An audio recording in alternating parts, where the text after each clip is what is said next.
Assalamualaikum warahmatullahi wabarakatuh. Dalam video pada kali ini kita akan mempelajari berkenaan dengan aplikasi perbezaan yang pertama, iaitu persamaan tangen dan juga persamaan normal. Baiklah, antara aplikasi yang kita boleh gunakan perbezaan untuk mencari persamaan tangen dan juga persamaan normal. Baiklah, apakah dimaksudkan dengan persamaan tangen dan juga persamaan normal itu?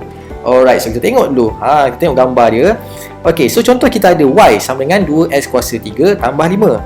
Yang ini, yang y 2x kuasa 3 tambah 5 ini kita panggil dia sebagai persamaan lengkung. Maksudnya bagi setiap persamaan, bila kita lukiskan lengkung tu, kita akan dapat lengkung.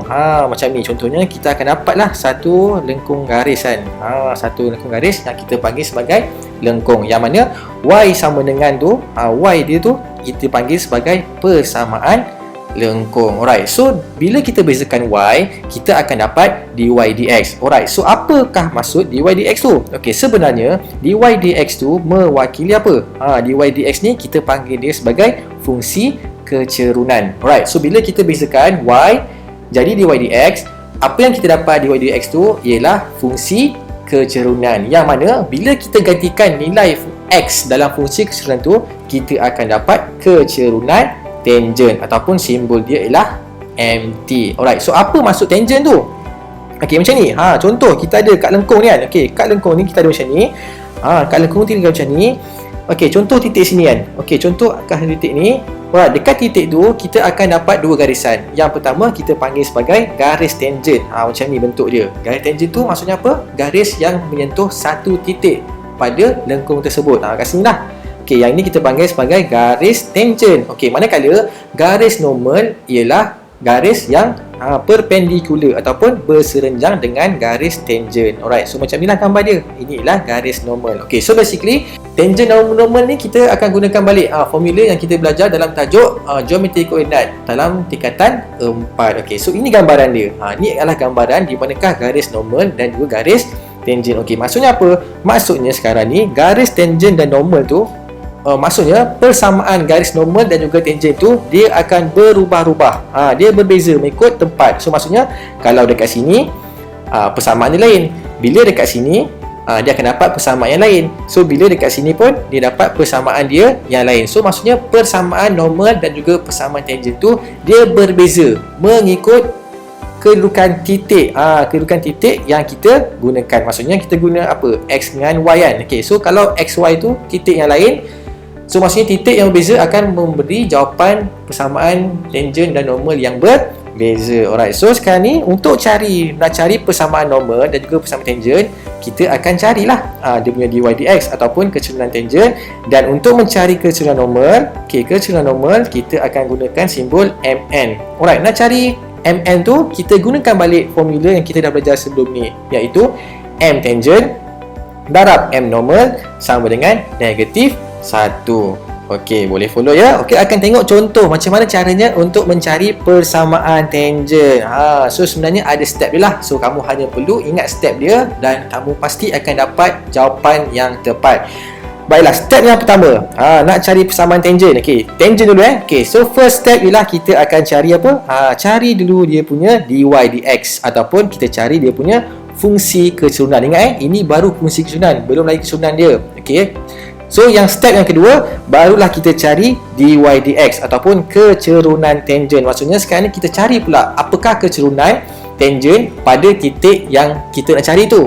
Iaitu pada titik yang diberi. Okey, bergantung pada titik apa yang kita beri. Kita gantikan je nilai x ke dalam dy dx, so dapatlah kecerunan tangen. Okey, dan last kali step dia ialah kita gunakan macam biasa y sama dengan mx tambah C. Maksud kita gunakan konsep teknik yang kita belajar untuk mencari persamaan garis lurus. Gantikan saja nilai titik dan juga nilai kecerunan untuk mencari pintasan YC dan dapatlah dia persamaan tangen. Alright, contoh. Contoh kita kat sini. Okey, cari persamaan tangen, cari persamaan garis tangen bagi lengkung Y 2x kuasa 2 tambah 5 pada titik A negatif 1 5. Okey, so kita akan gunakan teknik ataupun kita ikut je balik.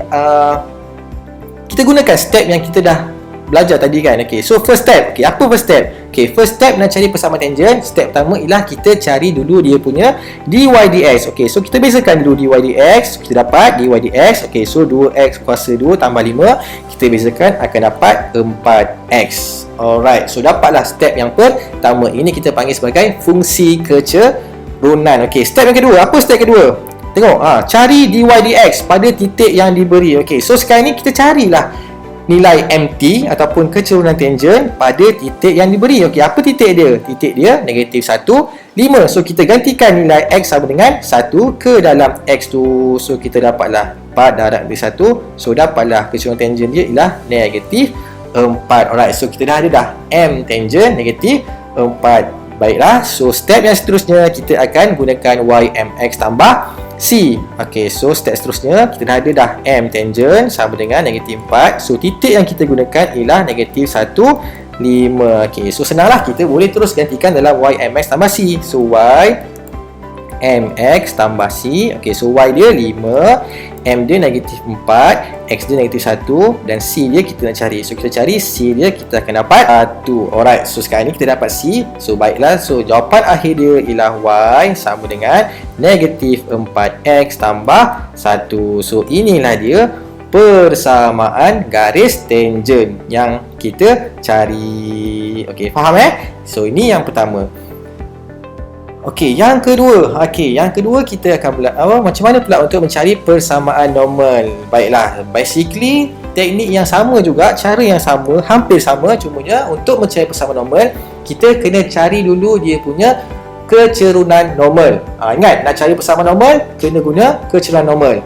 Persamaan tangent kena guna kecerunan tangent. Okey, step yang pertama sama juga, cari dy dx ataupun cari fungsi kecerunan. Okey, step yang kedua, cari dy dx ataupun fungsi ataupun kecerunan tangent pada titik yang diberi. Cari dulu mt. Sebab kita tak boleh terus nak cari m normal. Kita akan cari dulu m tangent terlebih dahulu. Okey, lepas tu barulah kita cari kecerunan normal ataupun m normal. Macam mana cari? Dengan menggunakan formula mt darab mn sama dengan negatif 1. Alright, dah dapat kecerunan normal, barulah kita cari dengan menggunakan formula y equals to mx plus c. Okey, kita tengok contoh. Tengok contoh macam mana nak cari. Okey, sama juga step pertama. Okey, apa step pertama dia? Okey, step pertama dia ialah cari apa? Okey, apa step pertama dia? Step pertama ialah cari dy dx. Okey, so dy dx. Dy dx. Okey, carilah. So y 2x tambah kuasa 2 tambah 5. So dy dx sama dengan 4x. Okey, ini ialah fungsi kecerunan. Okey, yang kedua cari m tangent. Okey, m tangent. M tangent maksudnya kita gantikan nilai x ke dalam fungsi kecerunan. So dapatlah 4 negatif 1 dapat negatif 4. Alright, so ini ialah m tangent. Ingat, belum lagi boleh cari persamaan dia. Kita kena cari dulu dia punya kecerunan normal, which is mn. Okey, macam mana cari mn? Kita boleh gunakan formula. So mn darab m tangent equals to negatif 1. So mn darab negatif 4 sama dengan negatif 1. So kita cari, kita akan dapatlah mn sama dengan 1/4. So inilah kecerunan normal yang kita akan gunakan untuk mencari persamaan garis normal. Alright, so kita terus cari. Kita gunakan step yang seterusnya, ymx tambah c. So ingat, kita dah ada kita ada kecerunan normal dia 1/4 dan titik yang kita gunakan ialah negatif 1, 5. So kita gantikan. So y dia 5, 1/4, x dia negatif 1 tambah c. So awak kira c kita akan dapat 21/4. So dia punya pintasan y dia ialah 21/4. So dah dapat dah nilai c, kita boleh terus tuliskan dia punya persamaan dia. So persamaan dia ialah y sama dengan 1/4x tambah 21/4. So inilah dia persamaan garis normal. Okey ya. So itulah dia cara untuk mencari persamaan garis normal dan juga persamaan garis tangent. Okey, so itu saja video pada kali ini. Kita akan sambung lagi untuk video yang akan datang. Assalamualaikum dan terima kasih.